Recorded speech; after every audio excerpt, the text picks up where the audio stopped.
की जय। अनंत बलवंत श्री हनुमान जी महाराज की जय। भूत भावन भगवान की जय। गोस्वामी जी महाराज की जय। सद्गुरुदेव भगवान की जय। अयोध्या धाम की जय। नारायणं नमस्कृत्य नरं चैव नरोत्तमं देवीं सरस्वतीं व्यासं ततो जयमुदीरयेत्। वंशी विभूषितकरान्नवनीरदावात् पीताम्बराधरुणबिम्ब फलाधरोष्ठात् पूर्णेन्दु सुंदर मुखाद अरविंद नेत्रात् कृष्णात् परम किमपि तत्त्वमहं न जाने। त्यक्त्वा सुदुस्तज्जतुरेप्सित राज्य लक्ष्मीं धर्मिष्ठ आर्य वचसा यदगादरण्यं मायामृगं दैत एप्सित मन्वधावदु वंदे महापुरुष ते चरणारविंदम। कौशलेन्द्र पद कंज मंजुलो कोमलावज महेश बंदितो जानकी कर सरोज लालितो चिंतकस्य मन भृंग संगिनो जासु बाहुबल गर्वित राम सहित परिवार निस दिन मम रक्षा करत जय श्री पवन कुमार। ये हनुहित ना कर दो मन मन मेरा राम कबर दो। राम कथा प्रति सास बसे सिया राम करूप ही ये धर दो। लेखनी तुलसी की मसीहा और अक्षर शंकर मानस की तुझ प्रेम की मूरत भाव भरत आशीष सिया कर पंकज की तुझ प्रेम की मूरत भाव भरत आशीष सिया कर पंकज की। बोलो भक्त वत्सल भगवान की। किसी का माइक खुला हुआ है देख लें।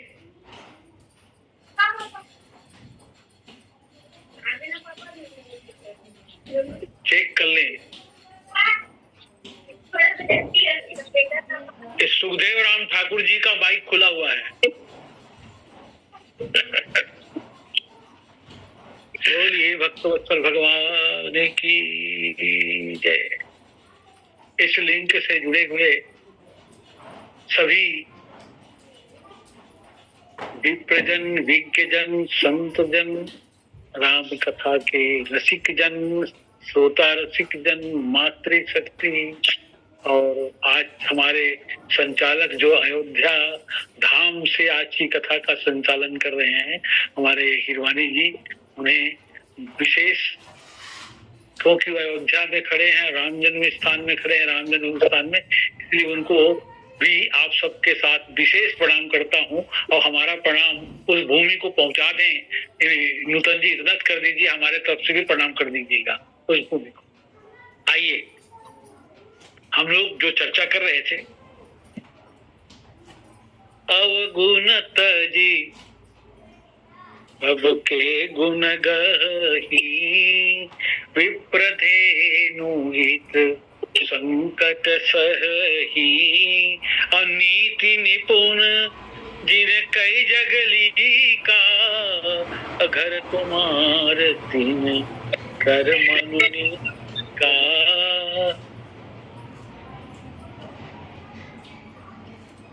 कल इसकी चर्चा कर रहे थे। तो अवगुण को त्याग दें, गुण को ग्रहण करें, तो सबसे बड़ा गुण क्या है? तो विप्रधेनु हित संकट सही यानी परहित, जिसके जीवन में परिहित हो और परहित कातरता के कारण जिसके जीवन में जो संकट सहने को तैयार हो, और ऐसा संकट सहने वाला व्यक्ति नीति निपुण, नीति परायण हो।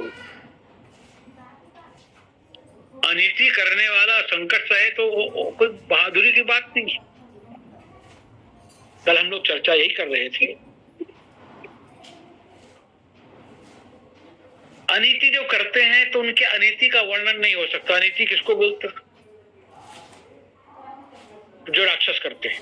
बरनी न जाई अनीति घोर निशाचर जो करही, अहिंसा पर अति प्रीति तिनके पाप ही कवन मिटी। जिनका आचरण धर्म पूर्वक, जिनका आचरण धर्म पूर्वक नहीं है, वो उन्हें ही कहा जा सकता है अनीति, अनीति पूर्वक जी। तो नीति पूर्वक, नीति का धर्म है जी। हमसे किसी भी व्यक्ति को पीड़ा नहीं होनी चाहिए। कोई संकट में पड़ा हो और हम देख के चल दें आगे, तो हमारा जीवन नीतिपूर्ण नहीं कहा जा सकता। दूसरे का संकट चाहे कोई भी हो, यहाँ तो भू संरक्षण की भी बात की गई है, काफी लंबी चौड़ी है। तो अब आगे बढ़े, 11वां स्थान देखें आज। एनके सोनी जी आप म्यूट हो जाइए भाई।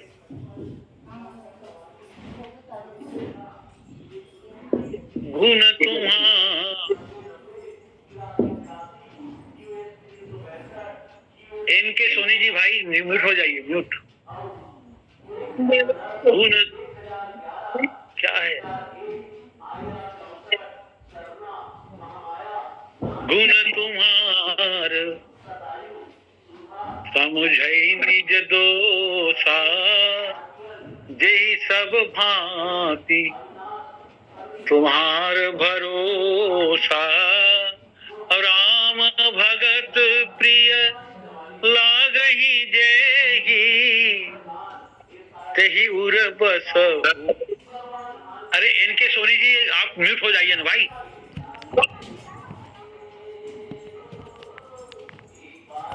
वो बार बार डिस्टर्ब कर रहे हैं। गुण तुम्हार समुझई निज दोषा, अजहि सब भांति तुम्हार भरोसा। और राम भगत प्रिय लागहि जेहि, तेहि उर बसहु सहित वैदेही। महर्षि वाल्मीकि जी भगवान राम से निवेदन करते हैं, प्रभु जिनका स्वभाव ऐसा है, उन्हें जहां भी कोई विशेषता या गुण दिखाई देता है, या अपने आप में भी कोई गुण दिखाई देता है, तो वो यही मानते हैं कि गुण तो वस्तुतः आपके ही हैं। और कोई दोष दिखाई देता है तो ये मानते हैं कि दोष उनका अपना है। तथा जिन्हें आपके भक्त प्रिय हैं, जो सब प्रकार से आपके आश्रित हैं, आप उनके हृदय में श्री जानकी जी सहित निवास करिए, ऐसा वाल्मीकि जी कहते हैं। अरे इनको म्यूट करो भाई, भैरवानी जी।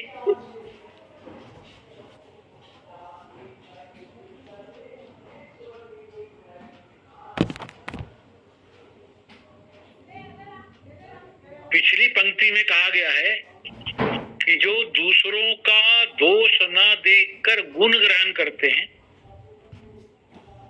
पर इस स्थान में कहा गया है कि आप ऐसे भक्त की ओर दृष्टि डालें जिनकी दृष्टि दूसरों पर नहीं जाती, बल्कि उनकी दृष्टि अपनी ओर जाती है, अपनी ओर देखने की जिनकी प्रवृत्ति है। यद्यपि वाल्मीकि महाराज जी द्वारा बताए गए सभी स्थलों के लक्षण श्री भरत जी में विद्यमान है, श्री हनुमान जी में विद्यमान है, पर इस स्थान पर विशेष भरत जी की चर्चा की जा सकती है जहां कहा गया है गुण तुम्हार समुझई निज दोषा। भरत जी इसके सर्वश्रेष्ठ उदाहरण है। भरत जी के विषय में जो महाराज जनक ने कहा अति उपयुक्त वाक्य है, वीरवधि गुण निरूपम पुरुष भरत भरत समजान। भरत जी में कितने गुण हैं? तो कहा गुण की कोई सीमा नहीं है। और यदि पूछा जाए भरत जी के समान कौन है, तो यही कहना पड़ेगा कि भरत जी के समान भरत जी ही हैं। इस पंक्ति का विशेष अर्थ है, किसी को अगर अपना दोष दिखता है अच्छी बात है, तो दोष देखकर निराश मत हो। अच्छा गुण दिखता हो तब गुण देखकर अभिमाने मत आइए। ये सूत्र, ये उपदेश भरत जी के चरित्र में पग पग पर दिखता है। अयोध्या में जो कैकेयी के द्वारा महान अनर्थ हुआ,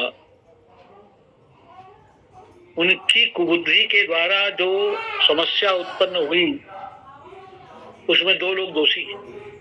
एक तो कैकेयी जी स्वयं और दूसरी है मंथरा। भरत जी कैकेयी की आलोचना करते हुए दिखते हैं, लेकिन वही भरत जी जब चित्रकूट पहुंचते हैं तो बड़ी अनोखी बात करते हैं। तब दिखता है कि भरत जी किस प्रकार अपने दोषों को देखते हैं। यद्यपि कैकेयी को दोष देकर भरत जी निश्चिंत हो सकते हैं, वो कह सकते हैं कि जो भी हुआ कैकेयी के द्वारा हुआ, इसमें मेरे कोई योगदान नहीं है, मैं सहभागी नहीं हूं। भरत जी कह सकते, लेकिन भरत जी की अयोध्या से चित्रकूट की यात्रा वास्तव में साधना का मार्ग है। साधक किस प्रकार यात्रा करे, ये साधना का मार्ग है, क्योंकि अयोध्या है बुद्धि की भूमि और चित्रकूट है चित्त की भूमि। साधक कौन? जो मन की भूमि में निरंतर रहता है, वो विषी साधक है।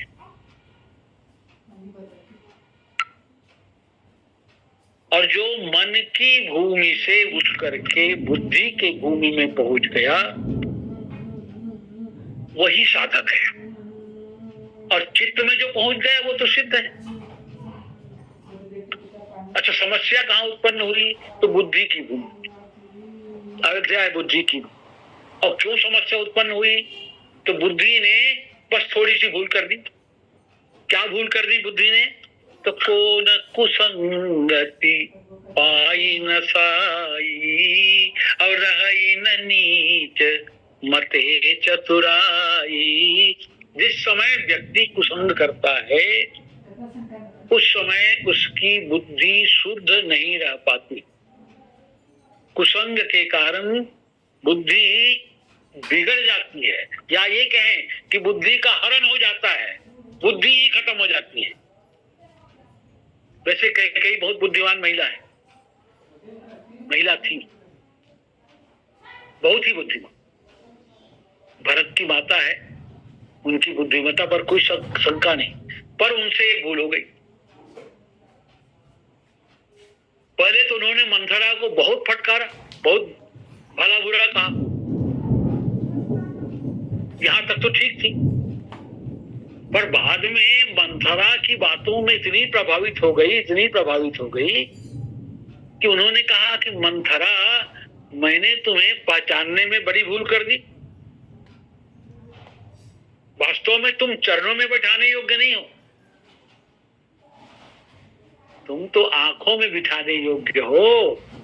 अब से मैं तुम्हें चरणों में नहीं बिठाऊंगी, अब तो आंख में बिठाऊंगी। यही गोस्वामी जी लिखते हैं, जो विधि पूरब मनोरथ काली, और करम तो ही चख पूतरियाली। वास्तव में मंथरा है लोभ की वृत्ति। लोभ की वृत्ति को चरणों में रहना चाहिए, आंखों में नहीं। लोभ की वृत्ति चरणों में रहे तो ही ठीक है, तभी उससे सेवा कार्य हो सकेगा। और जब अब लोभ की वृत्ति आंखों में आ जाए, तब जो भी दिखेगा उसे लोभ छोड़कर अन्य कुछ दिखेगा ही नहीं। जब आंख सिर्फ लोभ ही लोभ देखे तो बुद्धि तो चोरी चली जाएगी। जब हमारी बुद्धि काम क्रोध लोभ के द्वारा चुरा ली जाए, तब क्या करें? रामचरितमानस में संकेत किया गया, तब हम चित्रकूट की यात्रा करें, यानी चित्र की यात्रा करें। और चित्रकूट में हमारा भगवान से मिलन होगा, हमारी समस्त समस्याओं का समाधान होगा। भरत जी सिद्ध हैं, और सिद्ध होते हुए भी साधक के समान यात्रा करते हैं। मानो वो हम लोगों को शिक्षा देते हैं कि भगवान से मिलने के लिए चित्रकूट तक की यात्रा किस क्रम से करना चाहिए। भरत जी की भावना क्या है? देखो, भरत जी जब मार्ग में चल रहे हैं, गोस्वामी जी बड़ा अद्भुत बात लिखते हैं, तो एकाएक उनकी गति तीव्र हो जाती है, एकाएक तेज चलने लग जाते हैं, उनके साथ वाले दौड़ने लग जाते हैं, और एकाएक ऐसा लगता है कि भरत जी बड़े धीरे धीरे चल रहे हैं। और धीरे धीरे चलते चलते ऐसी स्थितियां आ जाती है कि भरत जी खड़े हो जाते हैं। तेज चलते हैं, धीरे चलते हैं, रुक जाते हैं। यही साधना की स्थिति है। कभी साधना में बड़ा उत्साह होता है, तो साधक जल्दी जल्दी अपनी साधना संपन्न करता है। और कभी कभी ऐसा लगता है कि इतनी जल्दी क्या जरूरत है, तो साधक वही खड़ा रह जाता है। और कभी कभी तो ऐसा लगता है कि क्या साधना करना, चलो वापस चलें, ये झंझट में कौन पड़े। तो आगे बढ़ते बढ़ते पीछे लौटने लग जाता है। भरत जी की भी स्थिति यही है। वो उनको ऐसा लगता है कि अब चलो चित्रकूट न जाकर वापस अयोध्या चले चले। ये साधक की मनोवृत्ति है। क्यों ऐसा? तो भरत जी को चलते चलते अचानक स्मरण हुआ कि प्रभु वन में है और मैं उनके पास जा रहा हूं, भगवान के पास। पर वन में भगवान को जाना क्यों पड़ा? आखिर भगवान वन गए ही क्यों? यद्यपि सारा अनर्थ महारानी कैकेयी के द्वारा हुआ है, तो भरत जी सोचते हैं क्या कैकेयी को दोष देना उचित है? यहां पर वही सूत्र है, गुण तुम्हार समुझई निज दोषा। यद्यपि दोष कैकेयी का है, पर भरत जी सोचते हैं कि दोष तो मेरा ही है। यही साधक के सोचने की दृष्टि है। जो साधक ऐसा सोचता है उसको अन्यत्र कहीं दोष दिखाई नहीं देता, बस अपने में ही दोष दिखाई देता है। भरत जी सोचते हैं कि महारानी कैकेयी ने जो कुछ भी किया उससे उन्हें क्या फायदा हुआ? उनका तो बहुत बड़ा नुकसान हो गया है, विधवा हो गई है, कलंक अलग मिल गया है। समाज ने उनका तिरस्कार अलग कर दिया है। वो क्यों ऐसा करती, क्यों ऐसा करी? तो भरत को लगता है मेरे लिए, मुझे राज्य देने के लिए, सब अनर्थ के पीछे तो मैं ही हूं। वो मुझे राजा बनाना चाहती थी, मुझे राजा बनाने के लिए ही इतना बड़ा अपयश स्वीकार करने को तैयार हुई। तो गलती किसकी है? बोले मेरी गलती है। अगर महारानी कैकेयी को यह विश्वास होता भरत कभी राज्य स्वीकार नहीं करेंगे, तो वो इतना बड़ा कलंक लेने को कभी तैयार नहीं हो। मैं मेरी प्रवृत्ति को मेरी माता जान नहीं सकती।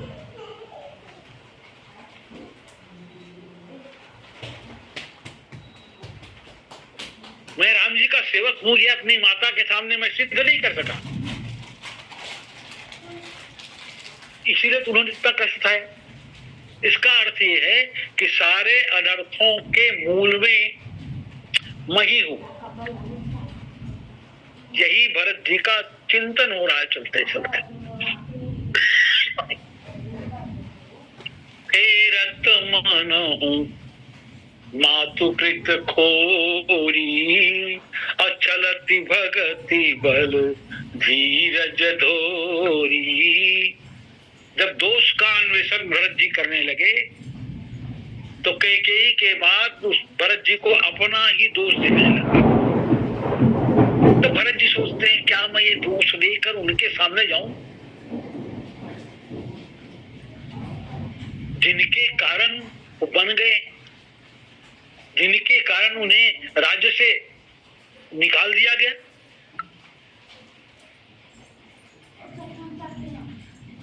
तब साधक का साहस छूटने लगता है। फेरत मन मातुकृत खोरी, फिर अचानक चलत भगति बल धीरज धोरी, गति तीव्र हो जाती।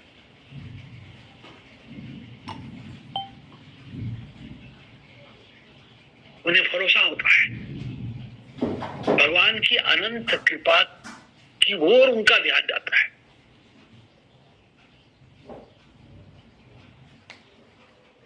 अपने बारे में सोचते हैं ये तो ठीक है, यद्यपि जन्म कुमातुते मैं सठ सदा सदोष। यद्यपि सारे दोषों के मूल में मैं ही हूं और मेरा जन्म कुमाता से हुआ भी है, फिर भी मैं चलूंगा।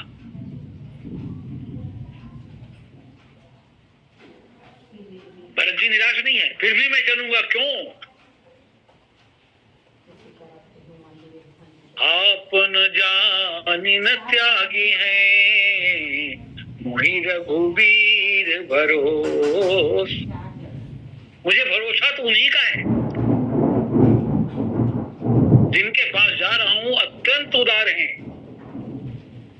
वे कभी मेरा त्याग नहीं कर सकेंगे। यद्यपि मैं अनभल अपराधी, भे मोहि कारण सकल उपाधि, तदपि शरण सन्मुख मोहि देखी, अक्षमी सब करी कृपा विशेषी। यद्यपि मुझ में दोष है,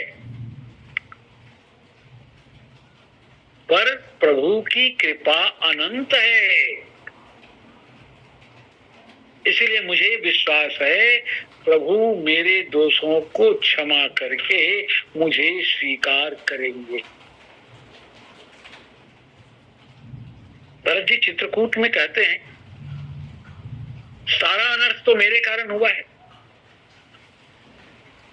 और मैं अपने पापों को ना देखकर सारा दोष कैकेयी पर मढ़ दिया, ये भी मेरा दोष है।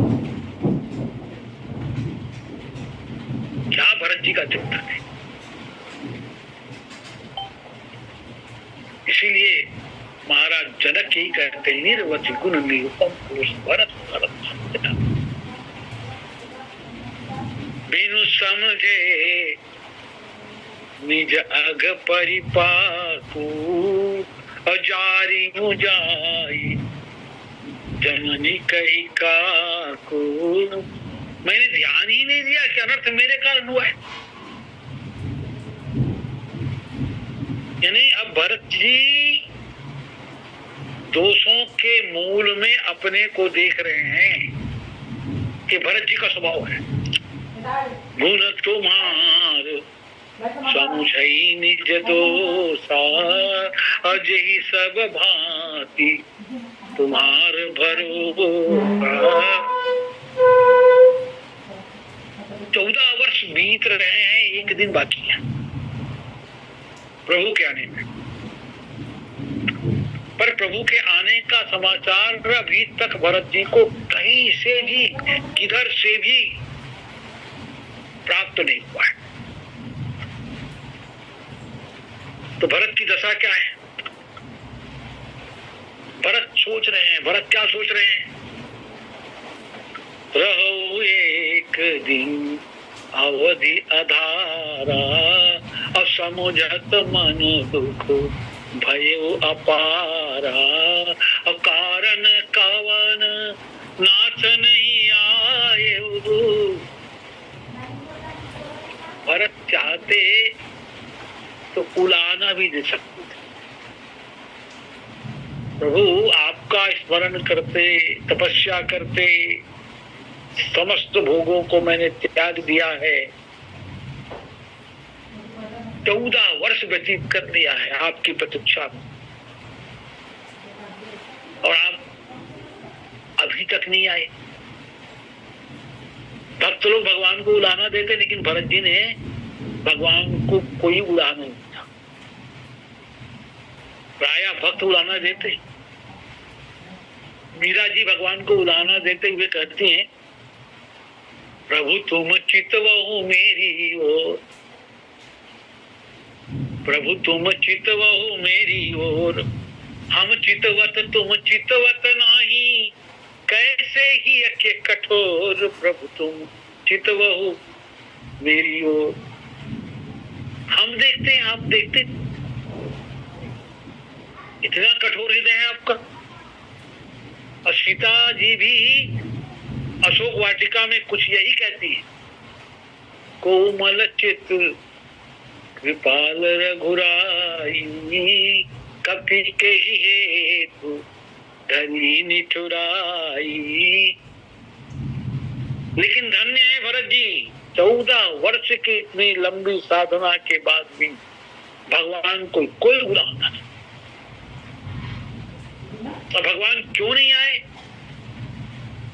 तो दोष अपने में दिखाई देता है, वे अपने में दोष देखते हैं। कारण कवन नाथ नहीं आए, और जानी कुटिल की दो मुहि बिसराए। उनको लगता है भगवान समझ गए हैं कि भरत कुटिल हैं, इसलिए वो नहीं आ रहे हैं। किसी ने कहा, भरत राम जी तो आपसे प्रेम करते, वो आपको कुटिल कैसे समझेंगे? वो तो आपको कुटिल समझ ही नहीं सकते। बोले तो भगवान के सील और स्वभाव की बात है, पर व्यवहार में तो उन्होंने सिद्ध कर दिया कि भरत बड़ा कपटी है, भरत बड़ा कुटिल है, इसलिए तो मुझे साथ नहीं लिया। कपटी कुटिल मोहि प्रभु चिन्हा, अताते नाथ संग नहीं लिन्हा। मैंने जब भगवान से कहा कि प्रभु लक्ष्मण को लौटा दीजिए और मुझे साथ ले चलिए, पर भगवान ने लक्ष्मण को साथ लिया, मुझे साथ नहीं। किसी ने कहा तब तो आपको लक्ष्मण के प्रति द्वेष भावना आई होगी, ईर्ष्या की भावना आई होगी। भरत जी कहते हैं मुझे लक्ष्मण पर बड़ा गर्व हुआ, मुझे लक्ष्मण पर बहुत प्यार आया, क्योंकि लक्ष्मण में वो योग्यता है कि प्रभु के साथ चल सके।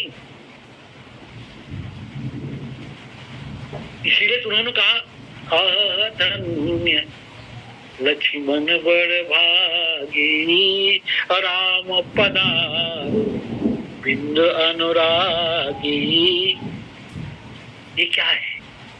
भरत के भाव को क्या कहेंगे? राम भगत प्रिय लागहि जेहि, तेहि उर बसहु सहित वैदेही। अचानक भरत जी का ध्यान इधर से हट के अपनी ओर फिर चला गया। जो करनी समुझई प्रभु मोरी, अब नहीं निस्तार कल्प सत कोरी। प्रभु अगर मेरे दोषों की ओर ध्यान देंगे तो 100 करोड़ कल्प तक मेरा निस्तार नहीं हो सकता। तो भरत से पूछ दे,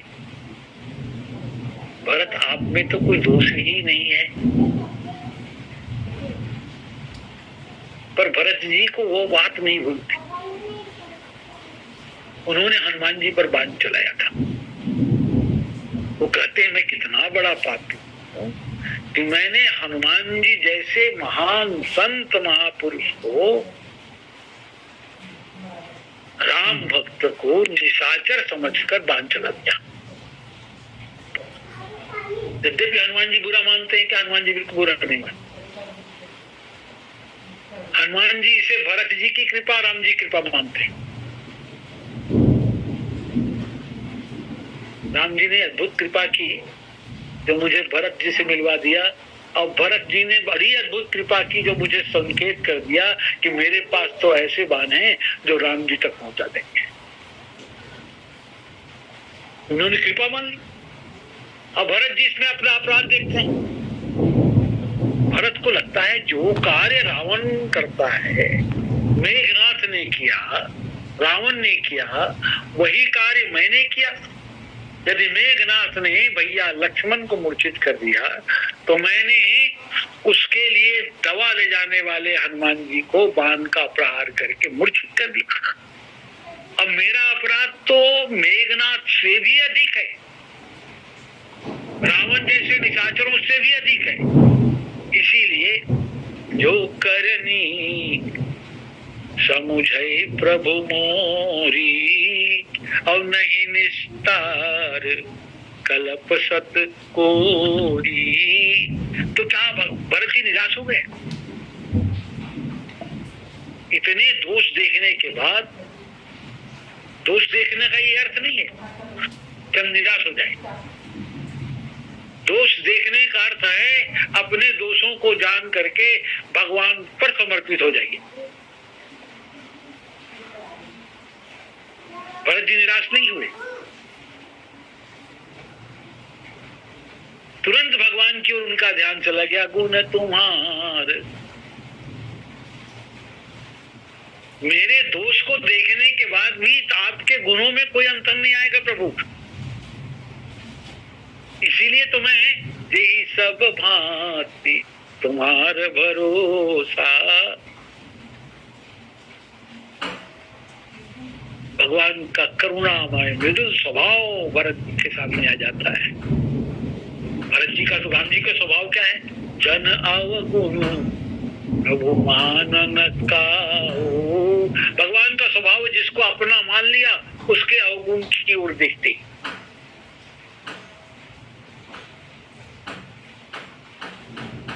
अनाधुंध दरबार है, बजा करूंगी सबको।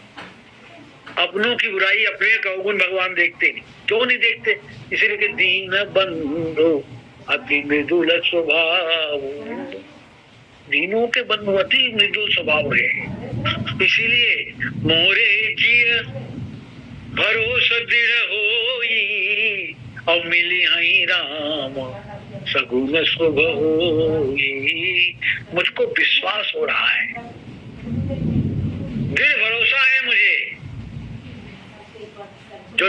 दिख रहे हैं सगुनों के, मुझे राम मिलेंगे ही मिलेंगे।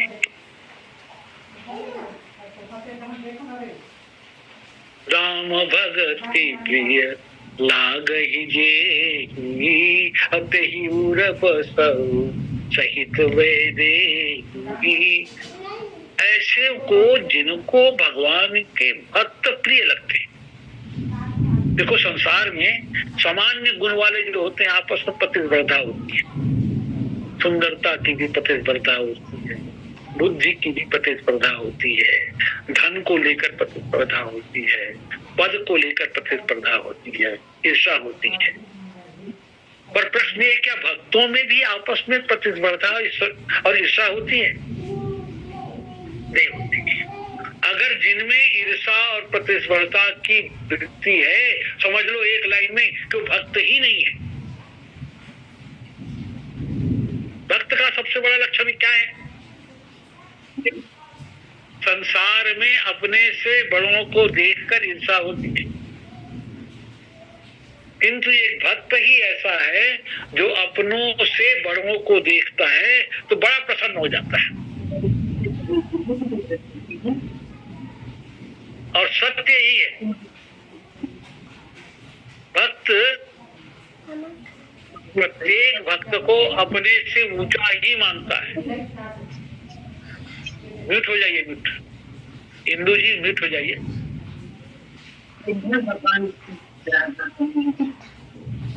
आप म्यूट हो जाइए, आपकी आवाज आ रही है। इसके लक्षण भी भरत में पाएंगे आप। देखो भरत जी के सबसे बड़े प्रशंसक कौन है? तो कहा भगवान राम है। और भगवान राम निसंकोच लक्ष्मण जी के सामने कह देते हैं, लखन तुम्हार शपथ पितुआना, और सुचि सुबंध नहीं धरत समाना। लक्ष्मण के सामने राम जी कहते हैं, भरत जैसा भाई नहीं, तुम्हारी सौगंध पिताजी की सौगंध। किसी ने भरत को बता दिया तो भरत जी कहते हैं, अरे राम जी किसी को सरलता से कुछ कह दें, ये राम जी का प्रमाण पत्र नहीं है। राम जी का प्रमाण राम जी का सील है, राम जी का प्रमाण नहीं है। अच्छा, फिर आपकी दृष्टि में श्रेष्ठ भाई कौन है? तो भरत जी ने कहा, लालन जोग लखन लघुलोनी, अभेन भाई अस अहिन होने। लालन जोग लखन लघुलोने, श्रेष्ठ भाई तो लक्ष्मण ही है। लक्ष्मण के समान भाई न तो हुआ है और न होगा। भाई के समस्त गुण तो लक्ष्मण में ही है। गुण तुम्हार समझई निज दोषा, अजय सब भांति तुम्हार भरोसा। और राम भगत प्रिय लागहि जेहि, जिनको भगवान के भक्त प्रिय लगते। देखो भरत जी भगवान के भक्त तो हैं, पर अपने को सेवक ही कहते हैं।